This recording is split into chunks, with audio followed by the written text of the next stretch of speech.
and welcome to the third episode of Threads here at the Lowell Telecommunications Corporation, or LTC. Today we've got some really exciting guests we're going to be introducing you to here in the community, and they're doing very different things. So today I'm really excited to introduce, hopefully you may know Lydia Sisson already. Lydia Sisson from Mill City Grows is our first guest today, and she's going to talk about urban gardening and urban farming and community gardens and things like that. So Lydia, what is urban farming or urban gardening? Well, thanks for having me today. And urban farming and urban gardening is basically growing food within the city limits, and it's very different from rural production because we're doing everything in a very, very small space, usually without any equipment. And Mill City Grows does urban food production in many different ways. We grow community gardens, school gardens, and we're looking to launch an urban community farm pretty soon as well. Okay. Now, are you involved? That's a lot you've got going on. I know we were talking earlier before the show started about some of the activities you got lined up. We'll go over that in a little bit. How big is Mill City Grows? Because, I mean, it sounds like you would need dozens of people to get all this done. And are you managing all these operations and sites at the same time, or are you more of a consultative support role? What is Mill City Grows doing with the schools and with these community gardens? I mean, I've got one or two in my neighborhood in the Acre. Yep. So Mill City Grows is 2 staff people and then hundreds of volunteers and gardeners. Wow. And so that's the beauty of community gardening and school gardening, is what we can do is based on our expertise.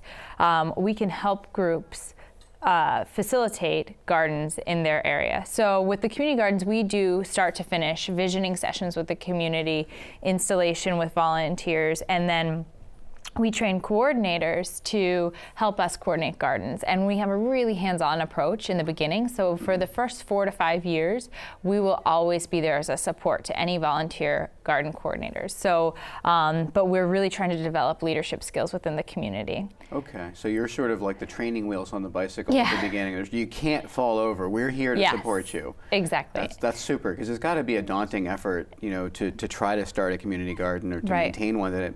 Typical community gardens here in the city have anywhere from, what are the size ranges you have of the number of people operating and maybe give our viewers a sense of the size of these plots. Are they, are they 100 square feet? Are they an acre? Right. How big are they? So they're pretty small. Our first community garden in Rotary Club Park in the Back Central neighborhood was launched last year. There are 40 4x10 beds there, so we have 40 families. And it's an amazing, diverse group of people. We have 7 different languages spoken in the garden. A lot of the garden plots are run by women-run households. And we see families coming in, so maybe 5 to 6 people rely on the garden for producing their food for the summer. And this next year we are opening 2 more community gardens, one in Centerville, which will have 18 plots, and then one in the Lower Highlands, which will have 22 plots. Hopefully that one will also expand to be almost 40 beds eventually, but we're still in the process of that. Okay. So you've got the land where you could put 40 plots in, but you maybe don't have the materials or the people to put 40 in right now. Well, actually, what happens is we work with the city of Lowell to develop plans for lots that are currently vacant and also cannot have buildable house lots, basically. Okay. So most of them are too small to build a house on by city standards. And the one on Smith Street, there's an adjacent lot that's owned by someone else, and we're trying to figure out if we could get access to that. So that would be amazing. So we really work with them with tax title properties, basically, that have been foreclosed upon by the city years ago, and that the city can't sell because they can't build a house on them. So maybe somebody would want to buy it for an extension of their yard, but if it hasn't sold, they're really willing to work with us to help develop a community garden. And Allegra Williams at the city has been wonderful. She developed the community garden program, and we work very closely with her and the rest of the Department of Planning and Development to design and install. Right. Now, Allegra, I've met her before. She's one of the neighborhood planners, correct? Exactly. That's her role with the city. Yeah. So you mentioned some things that I definitely want to make sure that we go over on camera. You mentioned the visioning sessions, which sounds really exciting. I'd like to hear about that. But also wondering about your relationship with the city and kind of how that whole process works with the neighborhood groups, right? I'm in the Acre, so we have Action with Dave Willett, and you obviously know Dave. Yeah. And, so we're doing stuff there. We've done stuff, as you know, on the North Common. There's the Whiting Street Garden that's going to be coming online, I think, this year as well, right? Yeah. I've seen that go from I guess for the benefit of the doubt for the viewers, on Whiting Street, which is a really short run, and it ends down near Cody's Market on Salem Street. Yep, exactly. And the lot was just full of debris and clutter and trash, and it was ignored, and it looked horrible, and it wasn't something anyone was ever going to do anything with.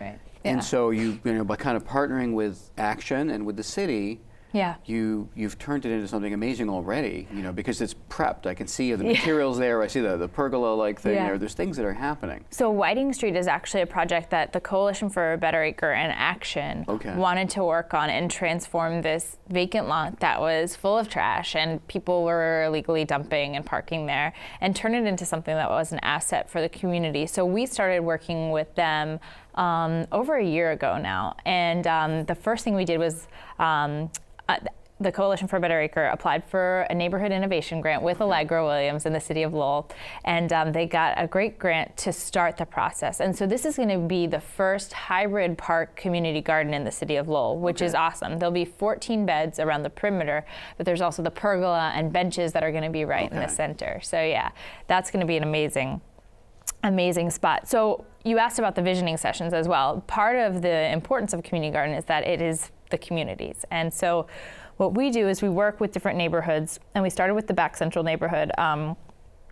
We work with their neighborhood associations as well as neighbors of the area, and we do a lot of outreach and try and host these visioning sessions where residents are able to come and voice their opinions about what they want to see with the lot. And usually it's, they want it to be an asset. They want it to be beautiful. They want it to be productive. They don't want trash being dumped there. They want their kids to be able to come and play. So that is always a really wonderful experience to get some feedback. And they also tell us what they're worried about. They're worried about, security and making sure that they can grow vegetables without them being damaged and that kind of stuff. So we can help create plans that mitigate the risks and focus on the good things that they want. And so each community garden has been through that process. You've had the feedback, but you're also altering the garden to meet the needs and desires of the community. So you're not just dropping in some mass-produced pre-made community garden that you ordered off of the internet and a truck drops it and goes there. Just add water and you have a community garden. Yeah, it's a hard process and it's a long process. And the reason why it's so important to have that process is because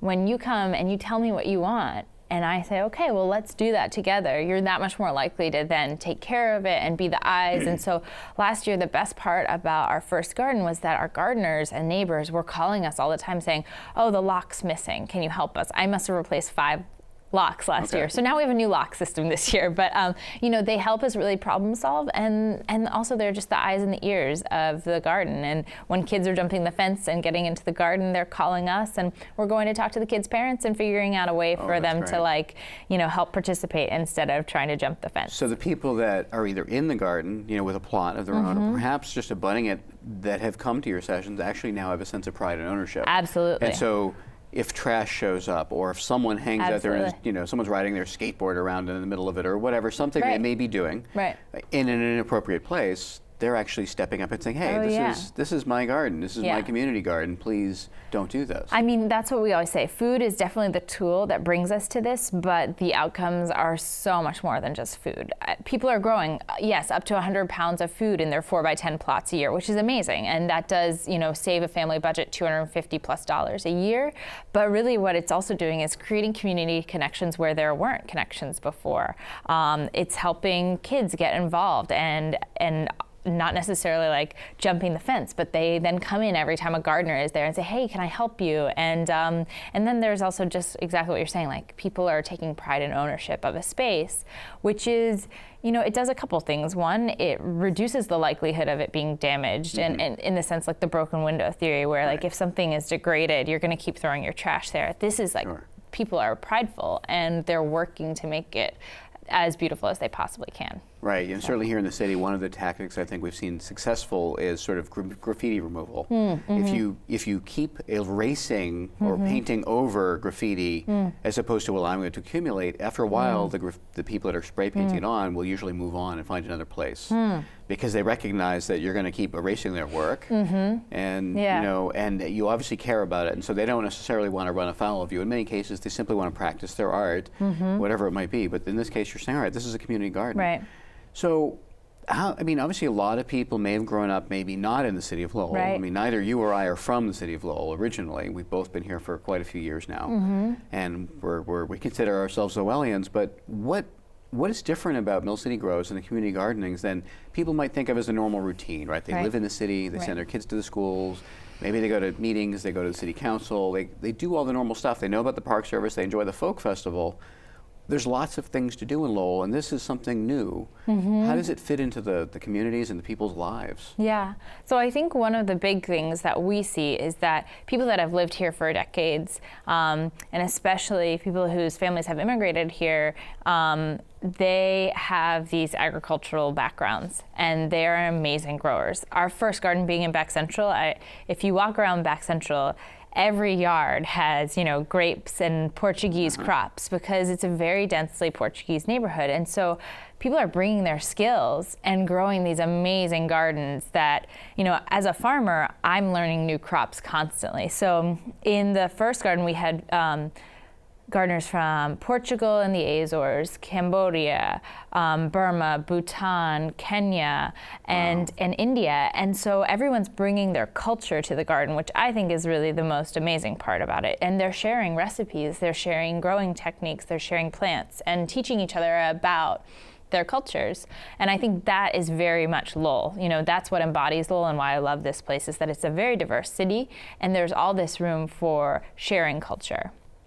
So I say that it's a little bit different. The other thing about it is, it's not like just going to one event.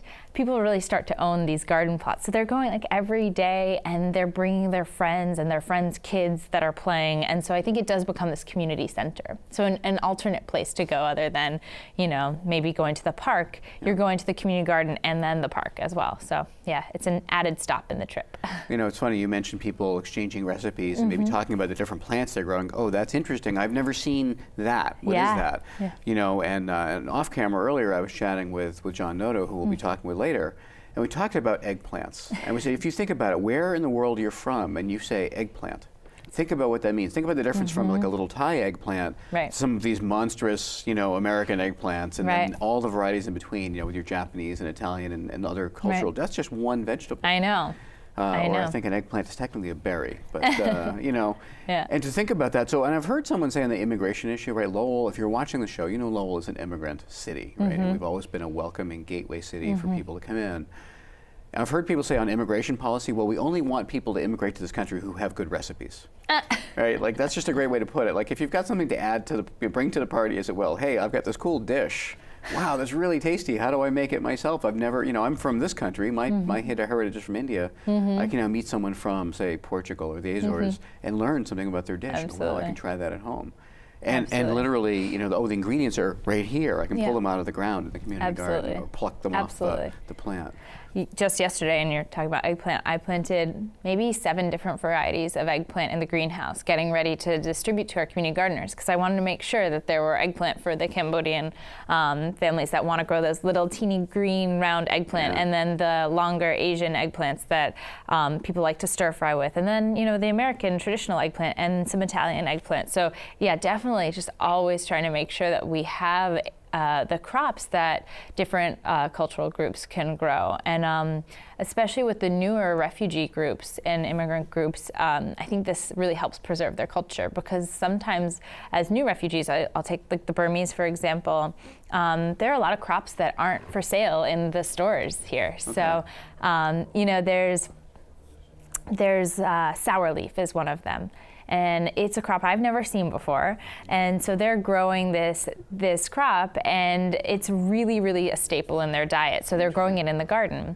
They also eat tomato leaves. So who knew that you can cook tomato leaves in soup? But now I know like this whole new thing that you can do with part of a plant that before I thought was completely poisonous, So. Right, it's the stuff that stains your hands when you're tying up tomatoes. Exactly. Wow, my hands are green yellow now, and they smell great though. They smell like tomatoes. So. You mentioned a couple things. You mentioned kind of culturally appropriate foods, and maybe you can say a little more about that, give some examples. But also, what is Mill City Grows doing right now? And then I have another question, like how did Mill City Grows come to be, and how did how did Lydia Sisson and your co-conspirator Francie get involved and create Mill City Grows? Because I'll tell you, you're well known throughout the city.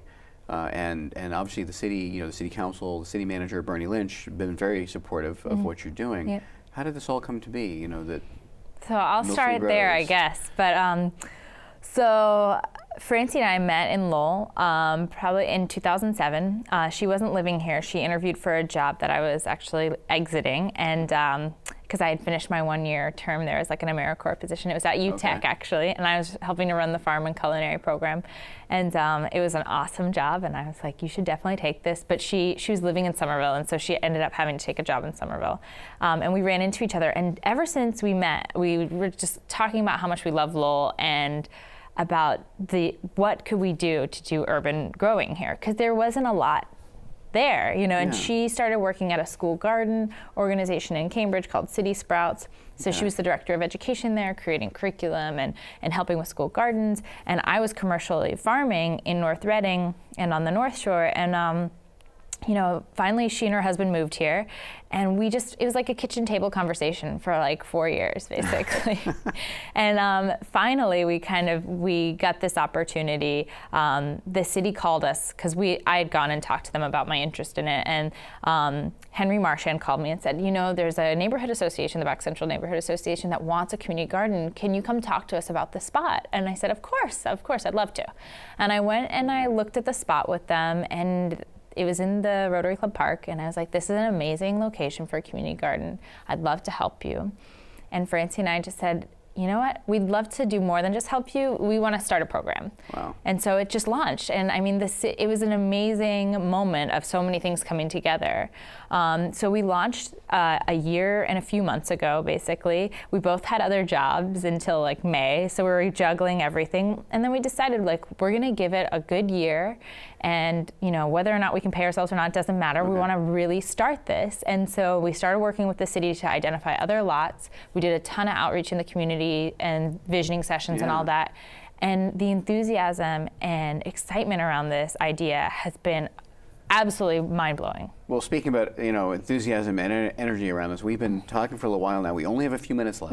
When we were talking off stage before we started taping, you were mentioning a number of upcoming events. Yes. So I'd love to for you to kind of just tell the viewers what is coming up between now and whenever. Great. And then anything else you think that they should know before we we kind of wrap up. And I can't thank you enough for being here. This is great. I mean, my background. I've been involved in farming locally as well, so I'm very excited to hear about this. But it's nice to be able to sit back and just listen to someone who's where the rubber meets the road. That's what you're doing. Yeah. So we do have a ton of things happening in the month of April and beyond, but we're launching our gardener training program, which is a series of 7 workshops that are hands-on skill building workshops around gardening skills. The first one is April 13th. It's Urban Gardening 101. So we'll teach you how to build a raised bed or grow in containers, and also the safe ways to grow in the city, which is really important because there are a lot of contaminants in the soil, and we want to help people not eat those contaminants. We want you to do it safely. So that's April 13th from 10 to noon. And then on April 20th, we're installing our first school garden in partnership with the Wang and Pawtuckettville Memorial Schools. Okay. There's a great group of both school community members and teachers there that are so excited about the garden. And we've helped them through a grant from the Toxic Use Reductions Institute we're going to install a garden on April 20th. And then on April 27th, we're installing 4 community gardens in the city of Lowell. Wow. The Whiting Street Garden with the Coalition for Better Acre. We're helping Franklin Court Community Garden with the Lowell Alliance revamp and kind of have a makeover. And then our 2 new gardens in Centerville and the Lower Highlands. So that's a lot, and obviously you've had to struggle to squeeze it in. Really quickly now, we're going to make sure we put up on camera, later the titling for your website and stuff. Great. Can you kind of just tell people where they can go and get more information? Absolutely. So you can go to millcitygrows.org to get more information about all of these build-outs and events. Our Facebook page, we regularly post events that are happening. Okay. And you have an email list as well. And our email list, and you can always just email me, Lydia@millcitygrows.org or info@millcitygrows.org. Francie as well. So thank you. So I can't thank you enough for being on. It's been really exciting. And one of the things that we're hoping to do is to have you or Francie back on later in the season as we go on. And we'll talk about things that are going. We'll get some field footage and see how things are going out in Mill City Grows. Please come out and visit. We'd love it. Yeah. All right. Thanks. Well, thank you very much. Thanks. That wraps up the first part of our 3rd episode of Threads today. And what we'll be doing next, after we've said goodbye to Lydia, is bring John Noto in to talk about makerspaces, and you'll know what those are in a second.